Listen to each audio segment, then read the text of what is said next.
What's up, Womack Nostalgia? Dave here in our podcast. What's going on in pop culture right now?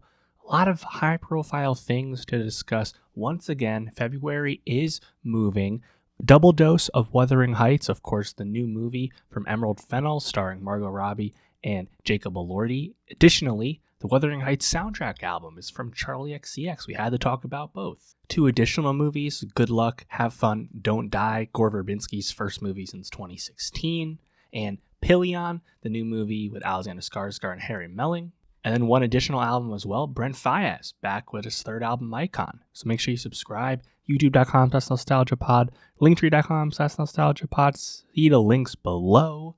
Leave a comment, let me know what you're thinking, and let's get into it. What's up, Womack Nostalgia? Dave here with a review of Brent Faiyaz's third album, Icon. Of course, this is Brent's third album, but he's released many other mixtapes and EPs and whatnot. His most recent, of course, was Larger Than Life from 2023, out on his ISO Supremacy. Brent remains a independent artist, and probably one of the biggest developments of late with Brent is that one of his artists on ISO, none other than Tommy Richmond, has really come on following the success of $1 Million Baby, 2 years ago or so.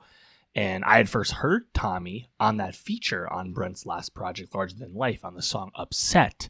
And, I think with that project, actually the biggest song ended up being Forever Yours. But more than anything, Brent Faiyaz remains by far the most exciting R&B artist on the male side these days, and that continues with his third album, Icon. This album may be brief at a little over a half hour in length, but Brent has such a soothing, soulful singing voice, and the production on all of his music is always so top-notch with layered instrumentation, Motown inspiration, orchestral arrangements that really pop on this album specifically. Really creative ways of changing up his voice, pitching himself up, pitching himself down. To me, Brent is really peerless on the male side of R&B. Like, no one else is really doing it like him, and he's been doing it like this for quite some time at this point. I don't think there's a song on Icon that matches the highs of some of his past work. There's no massive track to me on here, no impeccable vocal melody that grabbed me the way some of his past songs did, but it's a really high bar when it comes to Brent's discography. So that's no slight by any means. It's still a really cohesive,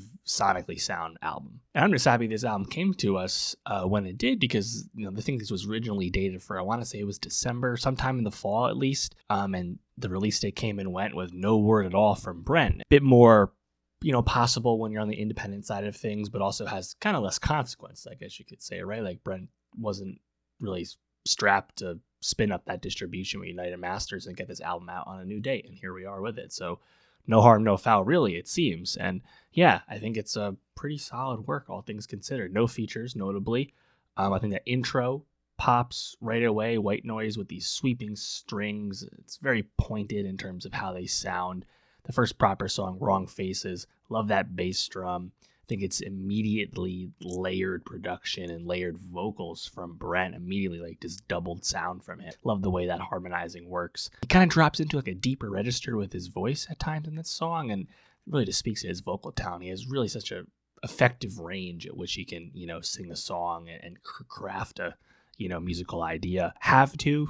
I think the bass is a little funkier on this one. His vocals are now pitched way up. Then he gives you that deep voice later. To me, my note on this is the chorus. I think it's just a bit messy, specifically a bit noisy for my liking, but still not bad. Butterflies, definitely a sonic change, more of an ambient, quieter start. Actually get this switch up, get this vocal change from Brent. The tempo rises. Other side, I think this one immediately grabs you with this funky percussion, and the vocals are there to match that percussion. It sounds really cool. Strong chorus, great harmonizing from Brent. Strangers, this is just a great track. I think the vocals from Brent are really lovely, just spectacular singing. Kick drum sounds great. World Is Yours, that bass drum hits really hard, really propels the song. Four Seasons, I love the twinkle of the drum pattern, just the specific way the drums sound. I think it's a really catchy little touch there. Great harmonizing once again. Brent giving you multiple voices, a lot on that song. From there, the album kind of fizzles out for me, but man, he operates with such a high floor as an R&B artist, and he keeps you guessing due to everything he does with his voice, and he also leaves you wanting more often than not. I think in terms of the highest of highs, I would probably still point back to the Wasteland album from 2022. There's some obviously high profile guests on that album, but also just some like really impeccable tracks from him. Like I still really love Price of Fame and Gravity and Jackie Brown. Like I don't know if we got to that level with Icon, but man, I still had a ton of time for Brent Faiyaz. Let me know though, what was your favorite song on Icon? What'd you think of this album? And for more music reviews, subscribe, and I'll see you next time. What's up, Mac Nostalgia? Dave here with a review of Charli XCX's new soundtrack album for Wuthering Heights, the new romantic drama film from Emerald Fennell, starring Margot Robbie and Jacob Elordi. Charli XCX has been pretty busy lately. Of course, just a few weeks ago, her mockumentary drama film, The Moment, came out, which I liked quite a bit. It was a really good manifestation of Charli expressing her desire to leave the brat era of 2024 behind as she moves forward with her career and all this newfound mainstream attention. And what better way to send off Brat than to follow up The Moment with the Wuthering Heights soundtrack album, which sonically is definitely a return to Charli's past. I was actually surprised to learn that this is Charli's second soundtrack album. Technically, I did not realize that she co-created the Bottom soundtrack in 2023, the Emma Seligman comedy film. There's definitely a lot less noise made about that one. Charli XCX's Wuthering Heights soundtrack album is definitely a return to the synth pop roots that Charli made her name on earlier in her career. Sonically, this would not sound out of place with a lot of her collaborations with PC Music and A.G. Cook. And while this still comes across as a less essential work than her mainline albums, there's a lot of cool stuff here. And while you hear pieces of these songs throughout the actual film, my favorite moment has to be a song that I believe wasn't in the movie at all as far as I remember. The song Seeing Things has a out-of-this-world chorus from Charli. Inject that chorus into my veins. The orchestral instrumentation layered with the Charli auto-tune vocals we know so well. This song is gas. And there's some other moments I like quite a bit throughout the album. It's pretty rare that a soundtrack album feels worthy of interpretation outside of the film it's associated with, but this, because it's made by Charli XCX, has a lot of substance to it. Track 1 was the lead single to this album, House, featuring John Cale of the Velvet Underground. And this, production-wise, has this like aching, screeching sound throughout it. I think I'm gonna die in this house. That, vocal riff has already become a meme and propelled this song to some decent success in terms of millions of streams already, despite the fact that between these drums and these wild pitch vocals, it's hardly a mainstream type sounding song. But unsurprisingly, due to strong moments of songwriting, there's an aspect of Charli's music that can just grab you. Wall of Sound is more traditional for a Charli song. I think the double layer vocals sounded quite good. I like those progressions. Dying for You, this is a song that definitely has a big moment in the movie. Those synths, the drum tempo sounds pretty good. I love the way the beat ultimately builds up and gets more, advanced and louder and more elements to it. I do think the hook's a little bit underwritten overall. Always Everywhere, also in the movie. I like this song. I think the delivery of the verses from Charli is like vaguely reminiscent of Party for You, frankly. Chains of Love, I Feel Like a Prisoner, definitely in the movie, that aspect. More traditional Charli song. And I think like some of these last three, definitely songs that feel like fully formed Charli tracks that you could hear outside the context of this soundtrack album. Like they just feel like, completed tracks. There's nothing like ambient about them. They're not background by any means. As I mentioned, Seeing Things, that song is complete gas. Love that track. Altars, I also thought was pretty solid. I think it's pretty vocally interesting from Charli again, with some nice progressions, even if the beats may be a bit simple. And then the second to last track, My Reminder, I think the synths are great, along with the snares and the kick drum. I think the verse 2 drums in particular are fairly catchy. I love the way those strings are there in the background. Again, this is an album with a lower ceiling and lesser ambition overall, but it's still miles ahead of most movie soundtrack albums, which is all you can really ask for. And I think the fact that Charli took inspiration and, I think originally she was tasked with just making one song for the movie, and then she decided to actually commit to making a full album because she felt that inspiration. And I think this album and the creation behind it, in association with the Moment movie, felt kind of like a cathartic reset and pivot and new direction for Charli as she's wanted to move past Brat and everything that entailed and meant. So yeah, pleasantly surprised with it. Of course, eagerly anticipating the next proper Charli album, which I don't really think we're going to get that next year, given that between the movie and this, that's a lot of new stuff from Charli in a short period of time. Who knows, maybe you'll get a Wuthering Heights, but it's a completely different remix album, a la what they did with Brat. I would not get my hopes up, but it would be really cool if she kind of chopped and screwed a lot of these songs into something completely different all again. We'll see. But yeah, let me know. What did you think of the soundtrack album? What did you think of the movie, which I also reviewed separately? Check that out. And for more music reviews, subscribe, and I'll see you next time. What's up, Womack Nostalgia? Dave here with the review of Pillion, the new erotic drama film from English filmmaker Harry Lighton in his directorial debut. This film stars Harry Melling and Alexander Skarsgård. Pillion debuted back at Cannes last year and got a release in the UK at the end of November. And it got some awards attention already at the Gothams as well as at the BAFTAs. Pillion is an excellent erotic drama film about a BDSM relationship between a timid gay man played by Harry Melling and a stoic biker played by Alexander Skarsgård. This film does a really good job at portraying the specificity and intricacies of this type of relationship, which is not often portrayed dramatically on screen. Harry Melling has really come a long way since Harry Potter, such an expressive actor without speaking. He wears the longing and internal conflict so well on his face. And Alexander Skarsgård continues to be on an incredible run. And while it's easy for him to play man candy, he also has to play the dom in this relationship, who isn't exactly the most communicative person. I think the screenplay is really efficient in how it takes you through the story. The film also portrays a decent amount of sex with some nudity. Frankly, it comes across as a more accurate and realistic portrayal of this than, say, what we get on Heated Rivalry. And the film just really works because these two central performances are both excellent. This being Harry Lighton's first film says a lot about his future prospects as a director. And I should note this film is based on the 2020 novel Box Hill. I believe it makes some changes here and there, but for the most part, that's where the story came from. But what I really like about this movie is, the way it sets us up. We get introduced to Colin, Harry Melling's character, and he's clearly like a timid, introverted gay man, a gay adult male, still lives with his parents.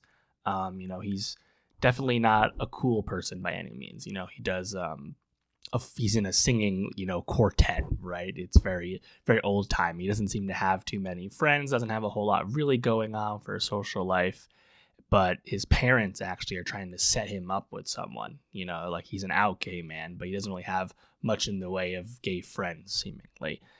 And when you're watching something like this and you see this meet cute, if you could call it that, where he clearly has some kind of fascination with Alexander Skarsgård's character once he encounters him in a bar, this, of course, dashingly handsome Skarsgård specimen, as we know him to be, but, wearing a racing suit for his motorcycle that he often rides, clearly just a strong presence, and Colin feels something, right? Even though he's not exactly experienced in the way of, dating gay men or anything like that. Even though he's not experienced in the way of dating men or pursuing men at that. And you keep thinking it's gonna like set the stage for him to be like grievously hurt or taken advantage of with something bad. And I love how their first interaction is, of course, something incredibly sexual, literally in an alley. I love the way the film just gets right into that sort of thing. But what I think makes the story work so well is that as Colin enters into this relationship with Ray, Alexander Skarsgård's character, the film makes a point of telling you that this is what Colin wants. He wants to enter into this arrangement, right? This is not a boyfriend-boyfriend situation. This is a dominant, submissive relationship. You see that in full display when Ray and Colin hang out with some of Ray's other friends who also are bikers and also have their own dom-sub relationship. And there's this camping scene, which is very memorable. But as the story makes its arc, I wouldn't say anything is super surprising necessarily. The script focuses on Colin learning things about himself versus us just kind of sitting on the edge of our seat waiting for Colin to be like severely traumatized. It doesn't have this fairy tale super nice and neat ending, but I really like where that ending goes. Again, a lot of this stuff feels really grounded, even if it's all taking place within the world of something that most people have no insight into. And of course, that is the BDSM dom sub relationships, right? The scene you get towards the end of the movie where Colin is able to get Ray to give him a day off, so to speak, where they're actually just kind of hanging out as equals and not in a clear power position. That scene's really lovely, and I like the way that scene concludes and where the movie goes from there. Again, not in a super neat, nice fairy tale way. I think Skarsgård has really dialed in to this type of performance where he lets his natural impressiveness physically and the presence that entails, he lets that speak for itself a lot of the time. And he's able to carry himself incredibly well in silent moments. And then when he does speak, when he does interact verbally with someone, those lines like really land, right? This is not dissimilar from what he's been doing lately, right? I think really ever since the last 2 seasons of Succession, frankly, he's just been crushing it no matter what he does. And it's another great role from him. And Harry Melling, again, most well known for his youth when he played Dudley Dursley in Harry Potter.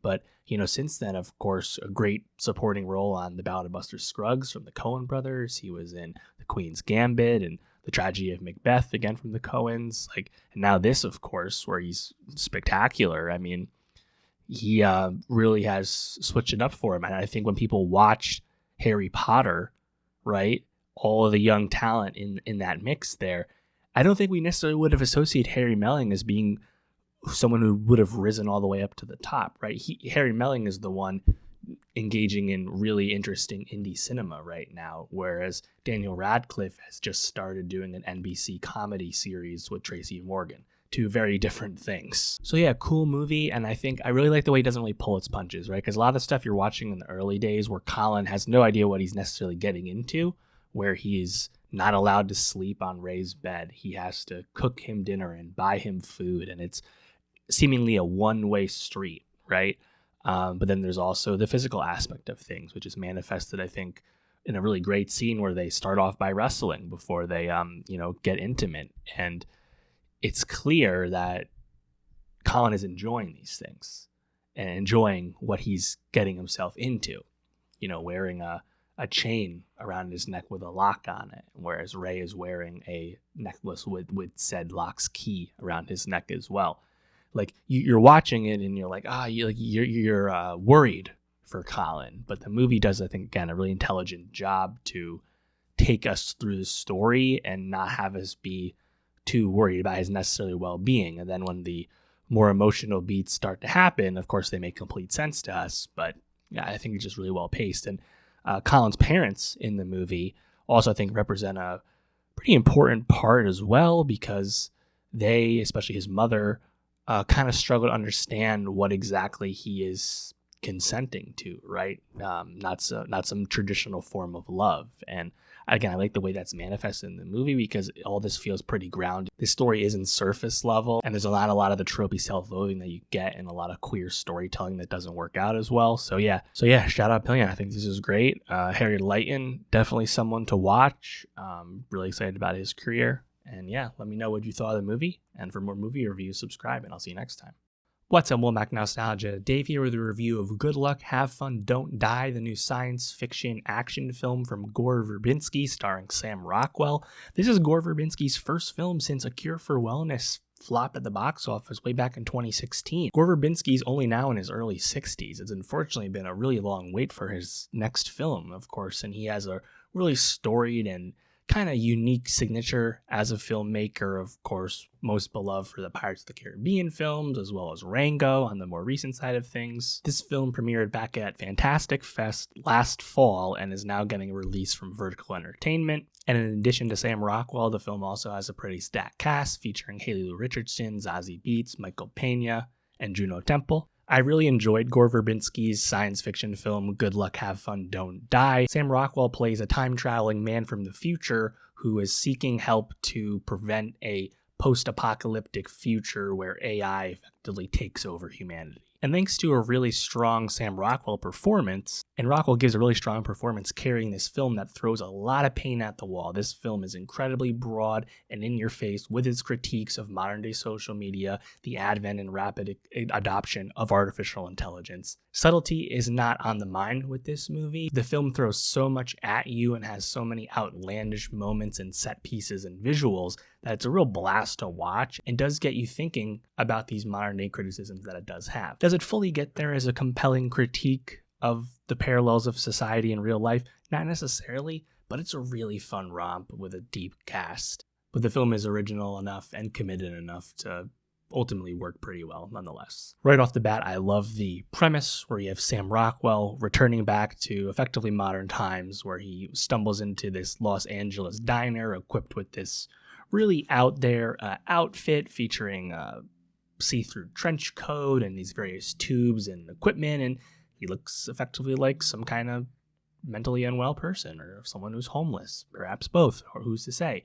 He's trying to get the attention of this random group of people at a diner, a full diner on a Friday night or whatever it is, and he needs people to join him on his quest to save the world, to prevent the development of artificial intelligence from going past the point of no return, basically. And like it's a classic, action trope where we're up against the wall, time is ticking down, we have to complete the mission before it's too late. Classic stuff.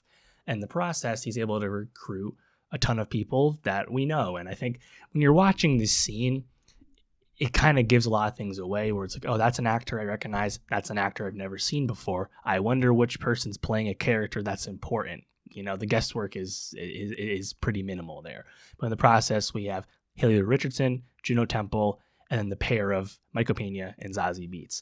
And structure-wise, there's a lot of narration from Sam Rockwell, and we also have these flashback scenes where we learn about how those characters got to that diner. So we're very much going back and forth in terms of our present and our past, learning about these characters in those flashbacks and moving slowly towards the progression to our actual goal as the plot actually progresses. And primarily through these flashbacks, the film is throwing a lot at us. We're learning about what's going on in this world, where it looks like modern times, but it's clearly some kind of aspect of the distant future, because on Juno Temple's side of things, we learn about how they're able to clone children who have been killed in school shootings.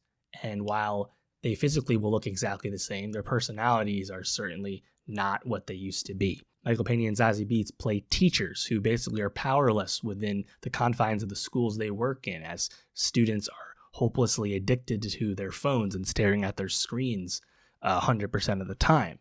Haley Richardson plays someone who is literally allergic to electronics and Wi-Fi signals and thus can barely participate in society as a result. The film is throwing a lot of ideas at you, and a lot of it's really over the top, right? Like watching these students who cannot look up at their screens. We see vertical video scrolling, algorithmic feeds on full display. They're literally being hypnotized, right? Like a lot of this is really in your face. And do I agree with the extreme nature of its criticism of things like social media?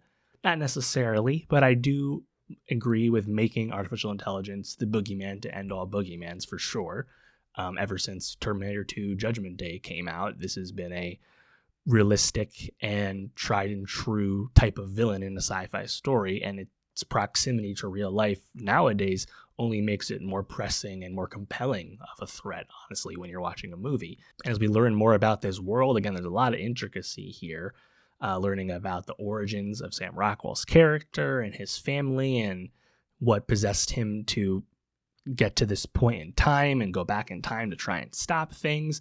There's a lot here. The movie has a lot of plot. It's a very long movie. It's almost 2.5 hours long. Could we have trimmed this down and edited this script just a little bit, perhaps? But it is really committed, and I think there are some cool set pieces here. I think tonally, I like the movie quite a bit. I think there's a lot of really great humor. Someone in the cast as well, who joins up on the mission, is the comedian Asim Chaudhry from the UK. He's really funny. There's some really good action moments, some physical comedy, a lot of kind of laughing at the expense of things like AI and the ridiculousness of AI prompts and the literal manifestation of AI slop happens in this movie. A lot of that stuff is really good. I think some of the character relationships, as some twists and turns are revealed to us, some of that feels a little forced, a little unnecessary. I think the movie also suffers a little bit from the multiple endings problem, where it had several endpoints that it just steered away from and kind of kept going for another 10-15 minutes. That being said, like the movie quite a bit. I think it's an original movie, right? It's directed by Gore and written by Matthew Robinson. You have to appreciate the swing with a movie like this, and I think that the maximalist nature of the movie and its willingness to really throw a lot at you, right? There's a lot of thoughts and comments about so many aspects of the world today in this movie, and it doesn't have the time to give all of them the necessary attention it does. But the sheer audacity of this movie and the fact that at the end of the day, it's still an entertaining sci-fi film, makes it a strong recommend for me. Let me know, though, what did you think of Good Luck, Have Fun, Don't Die? What did you like most about this movie? And for more movie reviews, subscribe, and I'll see you next time. What's up, Mac Nostalgia? Dave here with a review of Wuthering Heights, the new romantic drama film from Emerald Fennell, starring Margot Robbie and Jacob Elordi. This is the third film from Fennell, who has pretty quickly established herself as one of the signature and most important, most in-demand female filmmakers we have these days, following Promising Young Woman in 2020 and Saltburn just a few years ago. And Wuthering Heights, this was a pretty hot package from MRC with Robbie and Fennell attached, and they actually turned down a really lucrative offer from Netflix in favor of Warner Brothers because they wanted this film to get a theatrical release. And the early returns suggest that was a good choice, with Wuthering Heights 2026 on track for a $50+ million 4-day opening weekend over President's Day. Wuthering Heights, of course, the most well-known Emily Bronte novel from, I believe, 1847, kind of that post-Jane Austen era of English literature. And Wuthering Heights has been adapted a ton. There's at least 30 film and television adaptations of this novel. So with that in mind, I am a lot more open-minded to this not being a strict adaptation. If you're going to go back to this very well-trodden ground, put a new spin on it. Try something new.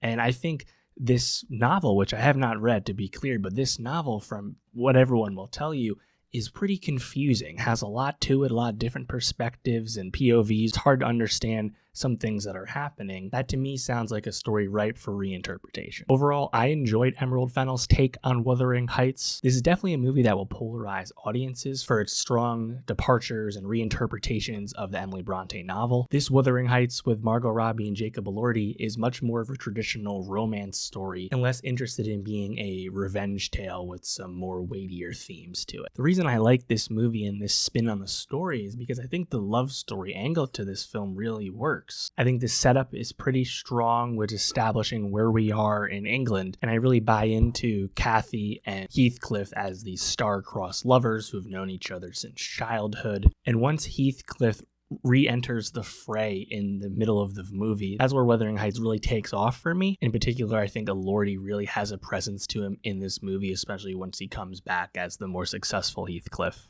Margot Robbie is good in the movie, but to me, Elordi is the real star who just has a really compelling presence to him, and I think he's kind of right at home in this version of the character. Alison Oliver and the arc of her character also steals a lot of scenes as well. Emerald Fennell definitely has an interesting relationship with sex over the course of her 3 movies, and this Wuthering Heights is definitely more chaste than I expected, but that in and of itself is still a departure from the novel, which doesn't actually depict any sex at all. So at the end of the day, I think this is a really interesting film that has a lot to it, and again, this is going to piss off a ton of book readers, a ton of Bronte heads for sure, but I just don't have the reverence for it when we're talking about the 35th adaptation of the story. I'm okay with this reinterpretation and making this into more of a traditional ill-begotten love story and less of that classic revenge tale. I think one of the key things that'll probably be a point of contention when it comes to evaluating this movie is the casting, because the identity of Heathcliff is a pretty important aspect of the novel, in the sense that Heathcliff's race, his identity, even the language he speaks when he's first introduced, that is kind of questionable origin. At the very least, the books are presenting Heathcliff as someone who is other, someone who is made to feel less than from a class perspective. I know there's been a lot of theorizing, over the decades about who Heathcliff is supposed to be. Is he a black person? Is he an Indian person? Perhaps he's an Irish person, someone who is less than in society at this time in England. And you are not getting that in this movie when you cast someone as conventionally handsome and white as Jacob Elordi is, of course.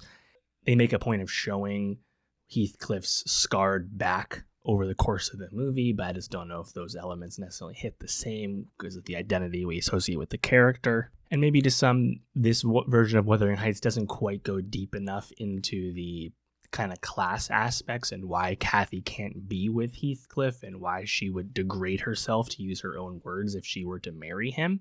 When you're watching this movie in this version, you're kind of wondering why she doesn't just give in to her love and stick it out with him, especially once he's return to the fold with some wealth. Of course, there's a pregnancy and a marriage complicating things at that time, but it doesn't quite feel as impossible as I think it does in the text from everything I understand. Again, it's a pretty messy text. Kathy and Heathcliff, from what I understand, are not like the clear two lead characters in the movie. There's a kind of a richer ensemble. There's a lot more characters in the novel than we get in this movie.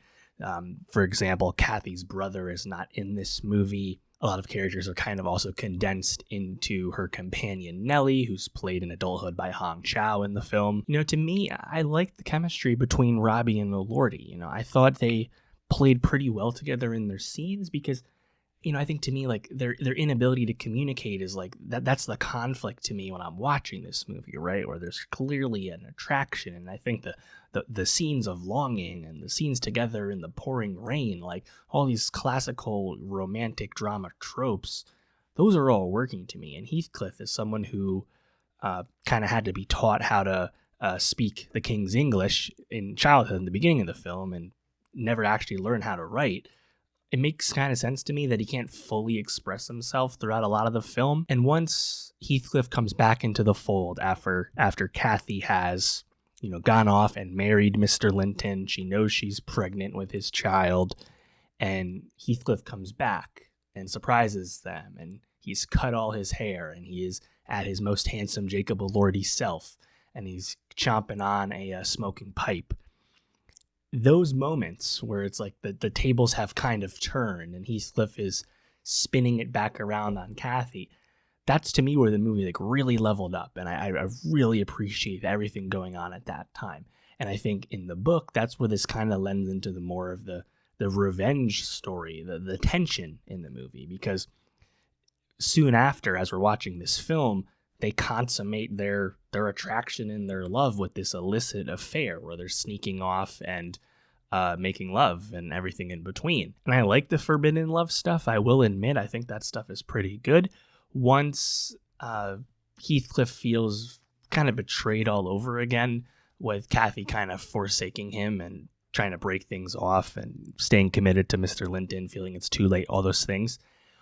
You do get like the revenge aspect with Heathcliff taking on Alison Oliver's Isabella Linton, Mr. Linton's ward, taking her on as a husband and being upfront with her that he's not here to love her or treat her well. He's just here to make Kathy jealous and torment her.